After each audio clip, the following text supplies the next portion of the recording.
Bonjour et bienvenue sur Grandeur Nature, une revue que certains attendent depuis longtemps. Il s'agit du Zipax Nero pour aujourd'hui, un sac à dos ultra léger que j'ai testé depuis quelques temps. Je peux déjà en parler parce que je l'ai utilisé soit dans des randonnées vraiment ultra légères à la journée, des choses très simples, mais aussi en autonomie complète sur 4 jours dans les Alpes et différentes autres randonnées. Je vais donc vous faire un retour sur les points positifs et négatifs de ce sac à dos. C'est parti!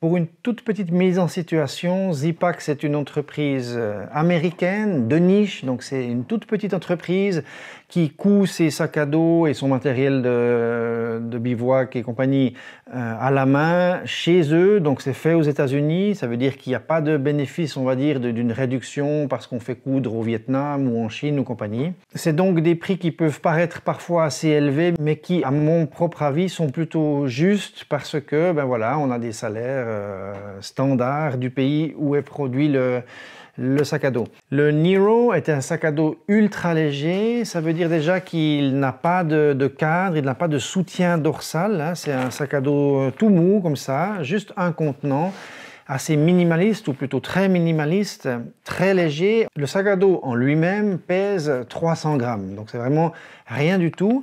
Il est fait dans un tissu en Dyneema. Le Dyneema est un tissu multicouche, très léger, résistant et surtout étanche. Ça veut aussi dire qu'il ne va pas pomper l'eau, donc on a une garantie d'étanchéité. Attention à ne pas confondre avec les problèmes des coutures qui, elles, peuvent toujours faire entrer de l'eau. Mais le tissu lui-même est étanche. La qualité de ce tissu est une excellente résistance sur les tensions, un peu moins à la perforation. Celui-là de Dyneema, il y en a différentes épaisseurs, est à en gros 3 ounces per square yard. C'est donc une mesure anglaise ou américaine en onces par des yards carrés. Traduit au mètre carré, c'est aux alentours des 100 grammes. Je vous propose de voir un peu en revue toutes les spécificités, la construction du sac. Ensuite, je vais vous donner un petit peu mes modifications, parce que j'en ai fait sur ce sac-là. Et puis surtout, vous parler des côtés positifs et négatifs du sac à dos, avec mon avis final par rapport à un éventuel achat de votre part de ce genre de sac. Lorsqu'on parle du litrage, donc sur leur site, ils parlent d'un 38 litres. Personnellement, je préfère qu'on parle d'un sac à dos en parlant de son litrage interne, ça veut dire la poche principale, sans forcément trop compter les filets ou les poches secondaires sur le côté.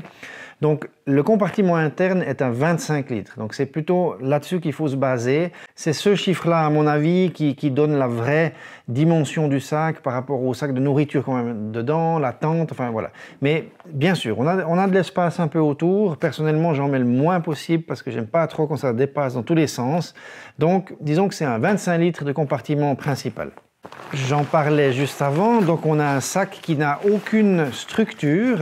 Il a différentes possibilités de s'aider un petit peu. Certains comme moi rajoutent ici dans le dos un mini matelas, ces choses-là pour pouvoir s'asseoir. Cela permet d'avoir une double utilité pour un seul objet. C'est toujours ce qu'on aime beaucoup dans l'ultra léger, de ne pas avoir des redondances de matériel. Donc ici, comme vous pouvez le voir, on peut très simplement l'enlever et puis l'utiliser pour lorsqu'on fait une pause, si on s'assied sur un tronc mouillé, la neige et compagnie. Vous voyez donc ici ce petit système avec les élastiques qui vous permet simplement de coincer votre petit bout de pad, de matelas. Celui qui est vendu par Zipax s'ajuste ici dans ce logement jusqu'à cette boucle-là, mais on peut aussi utiliser, et c'est bien connu chez les randonneurs ultra légers, un bout, une partie de votre Thermarest, le matelas vraiment de couchage, celui-là. Et puis, ils ont pensé à ça en prévoyant une autre boucle ici. Donc, on peut rallonger simplement la surface d'élastique pour contenir. C'est assez pratique, ça fait un peu plus lourd par contre. Par rapport au poids de ce petit pad, il fait 30 grammes. Donc, sur les 300 grammes du sac à dos, on est à 330 maintenant avec cette protection de dos. C'est pas mal, c'est pas ça qui va amener une structure au sac à dos, parce qu'on est complètement dans quelque chose sans structure. Il n'y a pas de mousse à l'intérieur, pas de rigidificateur, pas de cadre, pas de tube, pas d'arceau, rien du tout. C'est vraiment comme ça, frameless. Lorsque l'on met un de ces petits matelas comme ça nous permet un tout petit peu de douceur entre guillemets dans le dos, dans le sens où on n'est pas directement sur le plastique plat comme ça. Il y a un tout petit peu des alvéoles. Ça permet pas de laisser le dos respirer, hein, c'est pas ça, mais ça peut aussi protéger un petit peu si vous avez une casserole là, voilà. C'est vraiment le genre de sac qu'il faut extrêmement bien remplir pour être sûr qu'on a ici une surface bien plane derrière, pas des aspérités, des choses qui vont venir vous embêter dans le dos ou vous faire mal. Mais voilà, ça rajoute un tout petit peu, puis de toute façon, ben voilà, c'est une place idéale du coup pour stocker ce petit matelas. Si vous en utilisez un pour vous asseoir, c'est toujours agréable à mon avis. On a ici des bretelles qui sont bien confortables, avec une bonne épaisseur, une bonne largeur, dans le sens où c'est un sac à dos qui, lorsqu'on le charge un petit peu, va assez rapidement se reporter sur les épaules quand même, parce qu'on a une ceinture minimaliste, on va la voir tout de suite. Disons que les sangles chez Zipax, moi je les aime beaucoup, elles sont vraiment costauds, c'est un bon padding, elles sont un mèche respirant dessous, voilà, bon rien de spécial à dire, les daisy chains, là, des petites bouclettes pour pouvoir accrocher des choses.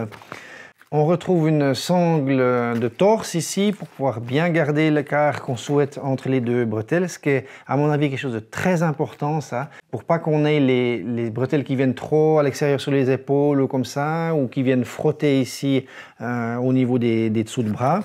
Personnellement j'utilise beaucoup ça pour ajuster vraiment ma mise en place du sac à dos. Sur ce Nero, on a une ceinture qui est vraiment de nouveau minimaliste. C'est une seule boucle d'attache ici, un clip avec quelque chose d'environ 2,5 cm ici de largeur, très simple. Et puis une petite accroche ici à la base sur cette bande-là. Donc c'est un sac à dos à taille unique, il n'y a pas différentes tailles de torse, mais la seule chose que vous avez, c'est que vous avez 3 points d'attache différents ici sur le sac à dos directement. Donc on a des boucles qui sont cousues, c'est très costaud, ça c'est vraiment du costaud.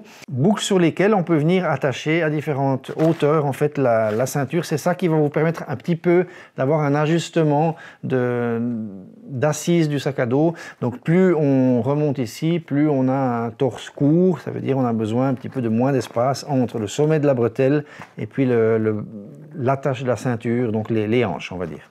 Peu de réglages, mais ça propose quand même une petite possibilité. Donc voilà, en général, ça joue en gros presque pour tout le monde.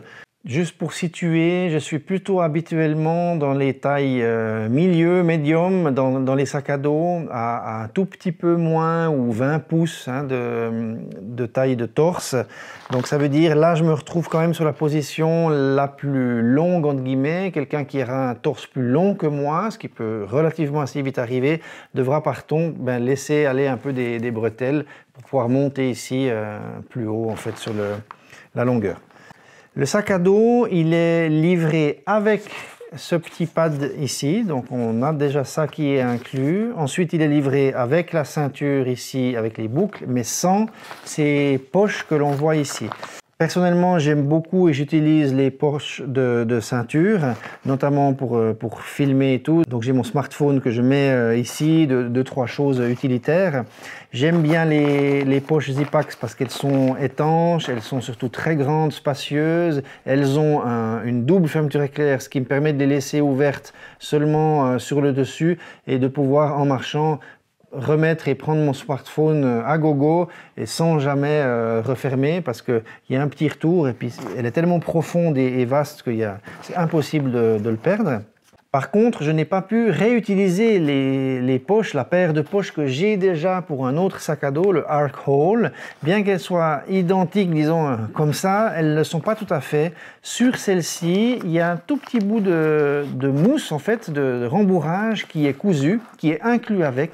C'est ça, en fait, qui fait la gaine dans laquelle on va enfiler notre ceinture. Cela permet, entre le dos ici, qui est protégé par ce petit tapis, et la ceinture là, en règle réglant la distance sur la ceinture à laquelle on veut que la poche soit placée, on arrive à aussi venir couvrir bien sur les hanches, là où on aurait un point de friction. Et puis, à l'aide du petit tapis qui est ici derrière, d'avoir quand même une ceinture qui est relativement bien molletonnée, qu'on peut quand même serrer un petit peu si on a un peu plus de nourriture, le plein d'eau et compagnie. Donc au final, j'ai trouvé que c'était bien appréciable. En tout cas, j'ai pas eu de point de chauffe, j'ai été bien protégé. Maintenant, bien sûr, ça offre pas le soutien et la qualité de portage d'une ceinture qui est plus large d'un bout à l'autre et puis qui vient être cousue directement sur le dos ici, donc avec un soutien et un report de charge meilleur sur les hanches. Là, on est quand même sur quelque chose qui, dès qu'on a un peu de poids, va partir sur l'arrière, mais on a un peu de protection si on est un peu plus chargé. C'est pas mal, ça va. C'est minimaliste. Il y a bien sûr encore plus minimaliste, ça veut dire de ne pas prendre ses pochettes et d'avoir que la sangle pour ceux qui aiment, ou alors carrément de ne pas avoir du tout de ceinture ventrale et tout porter sur les épaules pour des poids vraiment, cette fois, tirés vraiment vers le bas. Personnellement, moi, je ne peux pas à partir d'un certain portage à cause d'une hernie discale, mais bref, voilà, chacun fait ses choses comme il le veut. Pour continuer, on a sur le côté ici des poches d'Aima qui peuvent contenir très facilement une bouteille. C'est une bouteille d'1 litre. J'arrive facilement aussi à les prendre et les enlever depuis le côté en marchant sans déposer le sac à dos, ce qui est très pratique. C'est d'ailleurs ça qui m'a fait abandonner mes petites pochettes que j'avais sur les bretelles ici, toujours Zipax, qui sont très légères, mais au final, voilà, on enlève un petit peu des choses parce que j'avais plus besoin de mettre ma petite bouteille d'eau ici sur chacune des bretelles. Donc je suis parti sur cette option-là. Maintenant, le sac, comme vous le voyez ici, il est modifié. Ça veut dire on va venir à le système de fermeture. C'est donc un sac à dos qui, lui, est un système de ce qu'on appelle les roll top. Donc on le roule, on l'enroule sur lui-même, comme les sacs étanches, par exemple. Donc ça, c'est un système que j'aime beaucoup. Normalement, ça ne se ferme pas comme ça. J'ai personnellement cousu une sangle supplémentaire ici qui me permet de rajouter simplement une veste ou quelque chose. Quand j'enlève un petit peu fréquemment des choses, je peux fixer ici ou laisser quelque chose à sécher. Et puis, de nouveau, ici, vous voyez que je peux rouler le sac et le fermer ici avec ces deux clips, mais ce n'est pas comme ça que ça marche normalement. Sur le sac à dos, lorsque vous allez l'acheter en ligne, vous avez cette fermeture ici, donc on a un scratch. On remplit notre sac à dos, on ferme le scratch lui-même, on roule le tissu au minimum 3 fois pour garantir l'étanchéité. Et puis ensuite, vous venez ici sur les côtés, clipper cette petite sangle et faire une tension. Alors, en soi, c'est très bien, c'est pratique, c'est une jolie finition, c'est bien pour l'étanchéité, il n'y a pas un petit lac qui peut se former en dessus, c'est bien. Par contre, ce que j'ai remarqué, c'est qu'avec la tension, lorsque je porte le sac à dos et puis avec un remplissage qui peut être un petit peu excessif, surtout quand on a plus de 2 jours, par exemple, de nourriture, en autonomie complète et compagnie, le sac ici, il peut en fait se dérouler un petit peu, on va dire. Vous voyez, si je tire, voilà, avec l'appui, quand je fais le dos rond, si je suis en train de grimper, etc. Puis je trouvais finalement que c'était pas si bien fermé que ça, du coup, parce que ici, il se déroule en fait. Pourquoi est-ce que ça fait ça? Simplement parce que les bretelles, elles sont cousues directement à même le tissu ici sur le haut du sac. Et puis, voilà, il n'y a pas de cadre, quelque chose qui va retenir. Donc, si je tire un petit peu là, avec la force, on peut avoir ce problème-là. J'ai donc trouvé pas top ce système. La première chose aussi que je trouve un peu bizarre dans la conception, c'est la direction comme ça. Je pense que ça aurait été plus judicieux si on pouvait avoir en fait on roule et puis qu'on venait plutôt ici, ce qui éviterait beaucoup plus de problèmes de déroulage en fait en ayant une traction comme ça. Voilà, ils ont fait le système comme ça. De nouveau, le but, c'est d'être minimaliste, d'avoir le moins possible de sangles et de choses comme ça, ce qui en fait un sac vraiment ultra léger, à 300 grammes à la base, donc c'est vraiment génial. Voilà, donc moi ce que j'ai fait, c'est que j'ai fait des modifications. La première, c'est que j'ai cousu ici une petite bouclette directement à même le tissu, que j'ai isolé après avec du silicone. Ensuite, j'ai pris une sangle, un autre clip, et puis ça me fait ma sangle supérieure. J'ai dû bien sûr coudre ici aussi sur le tissu. Et là, j'ai une sangle sur laquelle je peux mettre choses et autres. Et puis, l'autre chose à faire, c'est qu'on avait deux fois, ici on avait deux clips côté femelle avec deux clips mâles ici pour pouvoir venir fixer et ensuite tendre. Donc j'avais l'incapacité de, ici on avait deux fois femelle, ça ne jouait pas. Du coup j'ai dû couper là, rajouter une sangle, mettre un clip mâle que je peux clipper ici. Et puis ensuite, bien sûr, je voulais quand même toujours garder la possibilité quand même de pouvoir venir le faire là. Donc j'ai inversé de ce côté ici, j'ai inversé mâle-femelle. Donc ça, c'est le côté standard, je ne l'ai pas touché. Et puis ben, ici, on a un autre qui est inversé. Il n'y a qu'un côté à changer du coup. Ça, c'est une modification personnelle. Sachez que vous devez rouler, le fixer sur le côté. Voilà, c'est la seule possibilité sans faire de modification. Ce qui marche très bien aussi, hein, pas de souci. Voilà. Pour continuer, on trouve ici une grande poche en filet. Donc, ça a pas mal de capacité. Donc, on avait 25 litres à l'intérieur. Ici, c'est donné en 8 litres. C'est vrai qu'on y met beaucoup de choses. Là, j'ai par exemple voilà, des pâtes, ma veste de pluie, des trucs de toilette, le filtre à eau, du papier de toilette, les sardines de ma tante pour pas perforer quelque chose à l'intérieur. Donc voilà, c'est gros filet, c'est du très costaud. Hein, ça, le filet lui-même, il est vraiment résistant. L'élastique ici en haut est très fin, c'est peut-être 3 mm. Maintenant, il n'y a pas besoin de plus parce que voilà, on ne met pas dedans des choses, il faut mettre des choses de valeur, voilà, mais ça tient, il n'y a pas de problème. Pour le dessous ensuite, pas de problème particulier, on est tout dans ce même tissu d'Ainima, donc il n'y a pas de renfort, hein, il n'y a pas de nylon, de choses comme ça. Donc il faut faire quand même gaffe sur le fond parce que ça va vite s'user. Si vous le posez n'importe comment dans des terrains, le tissu d'Ainima n'aime pas l'abrasion, les frottements, ni la perforation. C'est résistant quand on tire, mais pas pour la perforation ou les frottements sur des surfaces vraiment abrasives. Donc voilà, c'est quelque chose à prendre en considération. Je vais enlever un petit peu tout ce chenil là. Pour en revenir au poids de ce sac, on a donc 300 grammes le sac lui-même, 30 grammes le petit matelas si vous l'utilisez comme protection du dos. Et j'ai encore ici 60 grammes pour la paire de poches. Cela m'amène donc à 390 grammes pour ce sac à dos. Ce qui est vraiment, voilà, on est sous les 400 grammes le sac à dos de 25 litres. Oui, je sais, c'est un 38 litres donné sur le site. 25 litres de compartiment principal pour moins de 400 grammes, c'est assez redoutable. Là, on est vraiment dans quelque chose de minimaliste. On est minimaliste aussi dans le confort de portage malgré tout, parce qu'il n'y a pas de cadre, il n'y a pas de soutien. La ceinture est aussi minimaliste. Cela veut dire que votre poids de base, poids du matériel, sac à dos, couchage et compagnie, mais sans les consommables, eau et nourriture, etc., doit être vraiment bas. Idéalement, disons, avec ce sac à dos, d'ailleurs ils le recommandent sur leur site, on ne va pas dépasser les 9 kg, ce qui fait environ 20 livres. Je peux vous le confirmer, sur une rando en autonomie de 4 jours que j'ai faite dernièrement entre Suisse et Italie, j'étais à 10 kg au départ, et puis c'est vrai que là j'étais en dessus même de ce qu'ils proposaient comme poids limite de 9 kg. Voilà, on quitte le confort, on sent que tout le sac s'affaisse forcément parce qu'il n'y a pas vraiment de soutien. On reprend plus sur les hanches, voilà, mais on commence à reprendre aussi sur les épaules, donc c'est moins confortable. Et surtout, ce que j'ai trouvé, c'est que comme il était un peu trop rempli, parce que j'avais pas mal de volume de nourriture, ça faisait un petit peu une petite boule, hein. Il n'était pas fin comme ça, mais il était un peu plutôt bombé comme ça, donc on sent bien que ça pousse sur le dos, que ça tire sur les bretelles, justement que ça ouvre ici un petit peu cet enroulage de fermeture en haut.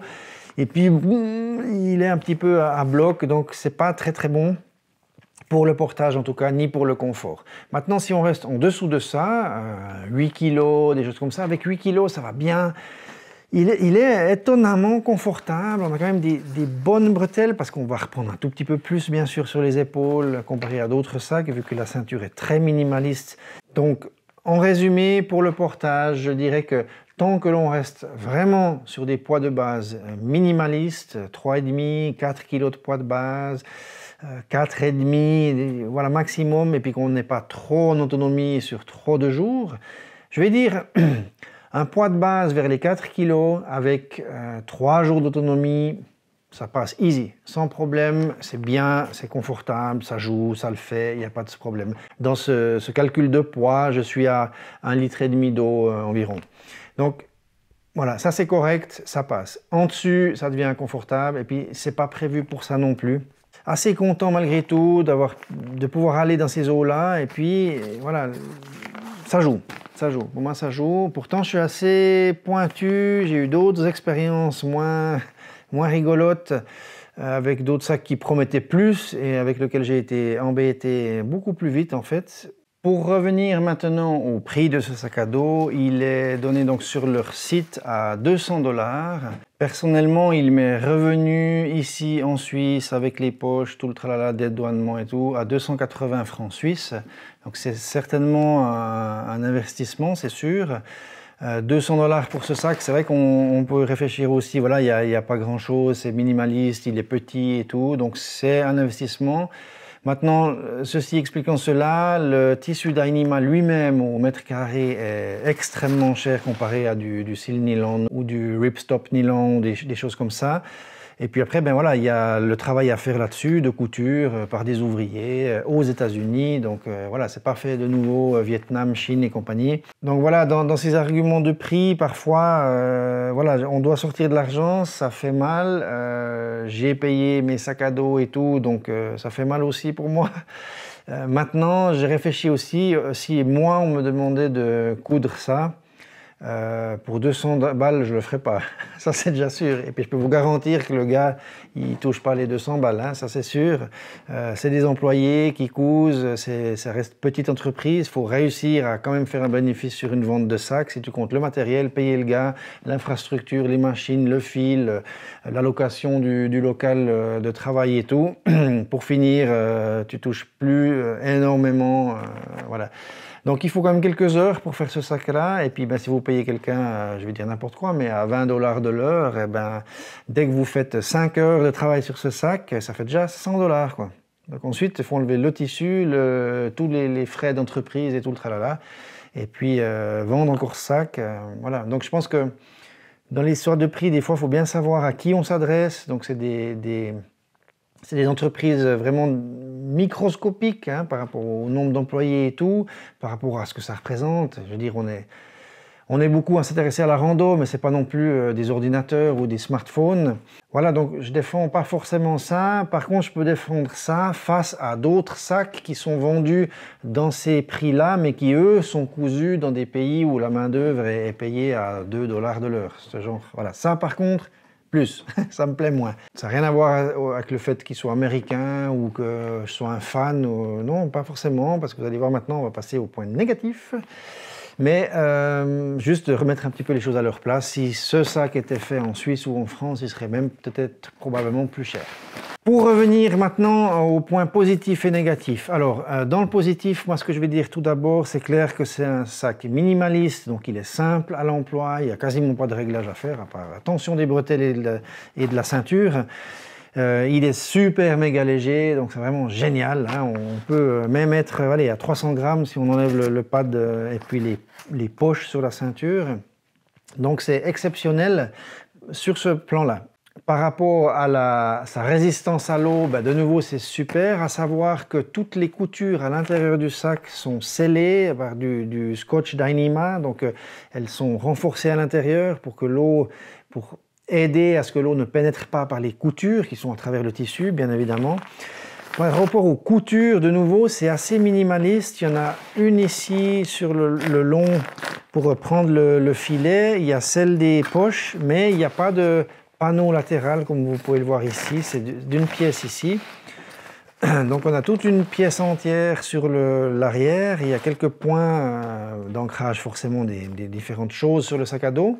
Le portage par rapport à son poids et le volume qu'on peut avoir, ben voilà, moi je trouve que finalement ça marche pas si mal. Il n'y a pas bien qu'il n'y ait pas de cadre, hein, de soutien, mis à part voilà, ces petites choses pour rembourrer un peu. Ça reste assez confortable parce que les bretelles ici sont larges, bien molletonnées, donc je les aime bien. Ça, c'est quelque chose que j'aime bien chez Zipac, c'est ces bretelles, elles sont assez cool et vraiment ça aide beaucoup. Un autre point positif toujours, c'est que ce tissu en fait n'absorbe pas l'eau, donc le sac ne va pas devenir plus lourd parce qu'il a plu. Le filet, oui bien sûr, mais pas le sac lui-même. On a des petits trous de drainage ici en fond de poche latérale pour la pluie. Voilà, pour ce qui est des points positifs, je m'arrête là, dans le sens où je pense que j'ai fait le tour, hein, il n'y a pas besoin d'aller beaucoup plus loin. Maintenant, on va voir un petit peu les points négatifs. Alors, le plus gros point négatif que j'ai trouvé, c'est que je commence à avoir une déchirure ici. Exactement à cet endroit où la poche est cousue ici sur le tissu d'Ainima. J'ai une déchirure et cette déchirure, elle est due, ce départ, on va dire, de déchirure du tissu d'Ainima gris, elle est due en fait au mouvement que je fais lorsque je remets ma bouteille à chaque fois. Je viens tout d'abord, en arrivant ici, je viens l'appuyer ici, puis je vais pousser vers le bas. Donc c'est clair que ça fait une espèce de tension toujours sur ce point ici quand je la sors. Hein, j'ai tendance à plier comme ça vers l'avant. Je ne peux pas la sortir tout droit et puis la prendre après. Quand je la remets, ben, je viens ici avec la main, j'écarte avec les doigts, puis je la mets comme ça. Donc ça tire un peu au maximum ici sur cette couture-là. Sur ce point exactement. Alors c'est dommage. C'est vraiment dommage, parce que c'est le seul point qui merde, c'est ici. Je vais vous montrer un peu plus en détail après, hein, en zoom. C'est dommage qu'il n'y ait pas eu, en pensant à ça, peut-être un renfort, un patch ici. Je vais voir ce que je peux faire. Normalement, souvent sur les autres sacs, ici, c'est une pièce de tissu, une bande. Ça veut dire que la poche, elle est inclue dans la couture des deux bandes, disons, de dos et de latéral. La poche, le tissu de la poche est inclus dedans, dans la couture. Ce qui fait que lorsqu'on tire, on tire dans le bon sens. Là, c'est à même le tissu. Et puis, en fait, j'ai regardé à l'intérieur, il n'y a pas de renfort. Forcément, c'est un point de faiblesse. Donc ça, je vais leur signaler, voir qu'est-ce qu'ils diront. Je vous tiendrai au courant. Est-ce qu'eux font quelque chose par rapport à ça? Je ne l'exige pas parce que voilà, c'est moi qui l'ai usé. Je peux aussi prendre sur moi du fait que lorsque j'ai fait ces 4 jours de randonnée, le sac il était plein, mais vraiment blindé, plein à craquer avec la nourriture et tout. Ce qui veut dire que forcément ça bombe ici aussi le tissu gris contre la poche, donc on a moins de place pour placer une bouteille qui en plus est d'1 litre. Donc, c'est vrai que des fois j'avais de la peine à la mettre, puis j'étais là, puis je forçais un petit peu. Donc, je pense que c'est aussi dû à ma gestion, trop remplir le sac. J'étais aussi, donc du coup, en surpoids à 10 kg, le de 9 des maximums qu'ils donnent. Par contre, tout va bien pour ici. Là, c'est renforcé, c'est bien cousu, il n'y a rien qui bouge. J'ai rien qui bouge nulle part hein, sur ce sac, à part ce point-là. Donc, petit point faible ici. Bon à savoir. C'est dommage parce que du coup, là, on a une entrée d'eau, voilà, typiquement, suite au problème de couture. Il y a la même chose, un tout petit peu moins ici sur le flanc, l'autre flanc. Sinon, pour le reste, ça va bien. Les coutures sont bien finies, c'est droit, c'est propre, c'est pas tout à fait symétrique. On le voit ici sur un départ de sangle. Hein. L'attache ici est pas tout à fait, la mousse n'est pas tout à fait coupée la même chose. C'est assez secondaire, on va dire, mais ça tire un peu l'œil à la réception. On voit vraiment du coup que c'est du fait main, là, on en est sûr. Maintenant, je pense que c'est pas très compliqué de faire les deux sangles exactement la même chose, ou surtout de ne pas se planter dans le départ de couture. Là, il y a eu une petite erreur, hein. On voit bien que c'est pas centré la même chose par rapport aux deux. Voilà. Mais ça se remarque pas sur le portage. Voilà, c'est plus psychologique. Voilà. Voilà. Sinon, pour les petites sangles, les petites boucles, les machins, ça joue, ça tient, on sait le poids pour lequel c'est fait, donc du coup, ça joue, ça c'est correct. L'autre point négatif, je l'ai déjà cité, c'est ce système de fermeture que je trouve pas terrible comme ça. Il faudrait encore un retour comme cela pour pouvoir vraiment compresser le sac ici. Donc le système de compression marche pas bien, puis surtout, quand on a un sac qui est un peu moins plein, ben voilà, on arrive en butée ici sur cette boucle-là. En résumé, est-ce que vous devez acheter ou pas ce sac à dos? Je ne pense pas que ce soit moi qui dois vous le dire, c'est à vous de savoir par rapport à votre utilisation. Disons que dans quelque chose d'assez minimaliste, c'est un bon sac à dos qui est bien conçu globalement, avec des petits défauts que je trouve personnellement un petit peu ennuyants. Là maintenant, je suis juste un peu plus déçu par cette petite déchirure sur la poche. Ça m'embête parce que je sais qu'il y a une entrée d'eau. Voilà. Je pense pas que je repartirai pour quelque chose comme ça. Disons, ce qui s'est passé surtout avec cette expérience-là, c'est se rendre compte que ce tissu de Dyneema 2.92 de grammage est trop fin à mon avis pour bien résister dans le monde du sac à dos, notamment sur les coutures, ou alors il faudrait une conception de couture différente et surtout avoir un tissu de renfort qu'on appelle, qui est pris de l'autre côté en fait pour passer à travers le tissu lui-même, afin de prendre en sandwich en fait ce tissu là, et puis que les tensions ne se fassent pas directement sur le Dyneema. Ça c'est sûr que c'est une erreur de conception, mais voilà. Léger, léger, léger, léger, c'est ce qu'ils ont voulu faire.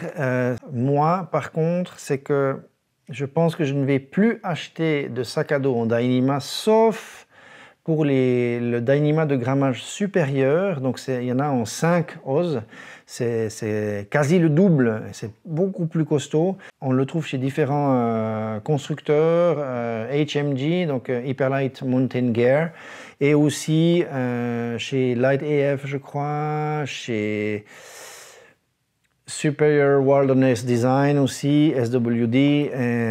On trouve des sacs à dos où on peut demander l'option en Dyneema plus costaud, et là ça peut valoir la peine.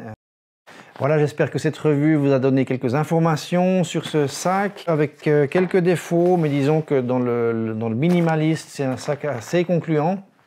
En tout cas, c'est léger, ça c'est sûr, et ça marche, tranquille. Il faut juste bien cibler ce que vous faites avec, ça c'est sûr. Si vous avez des questions, n'hésitez pas, posez-les en dessous. Merci de mettre un petit pouce si jamais ça vous a été utile, si vous avez apprécié. Et puis sinon, bonne randonnée, profitez bien et à la prochaine. Ciao, bye bye.